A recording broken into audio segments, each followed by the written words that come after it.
And the Aliyavas Yisrael is walking with his Gabba, stops off in a house in the nicer part of town, tells the Gabba, let's go in. Gabba's wondering, there's a secular Jew living here, why in the world would the Rebbe come to him? He has no connection to him at all. But the Rebbe says, you listen, he goes upstairs, knocks on the door. The door opens wide. The eyes from this Gvir bulge. He sees vision to the Rebbe, takes him in, gives him all the cover in the world, sits him down in his office, and the Rebbe sits there.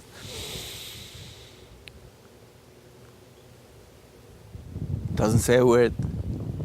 The Rebbe's wondering. He could see the face of the Gvir. He's wondering too, what's happening? After a while, the Rebbe gets up, shakes his head, and walks out the door. And as he's about to leave, the homeowner is plotting, and he says, Rebbe, why did you come here? What do you want from me? He says, it's okay. I can't tell you. Why can't you tell me? He says, don't worry. It's fine. You won't understand. Rebbe, what? Why did you come here? He says, you know, Chazal say, Kishem shemitzvah lo yomer dover anishma, just like it's a mitzvah to say something which will be accepted, it's a mitzvah not to say something which will not be heard, which will not be accepted.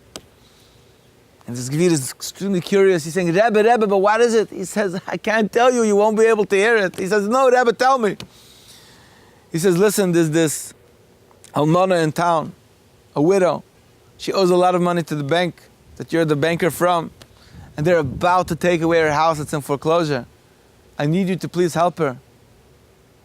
Guy turns white. He says, Rebbe, it's not my money.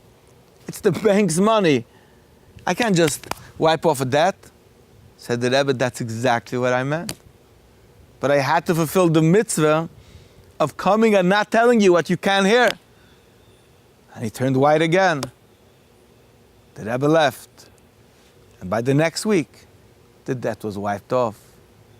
Today.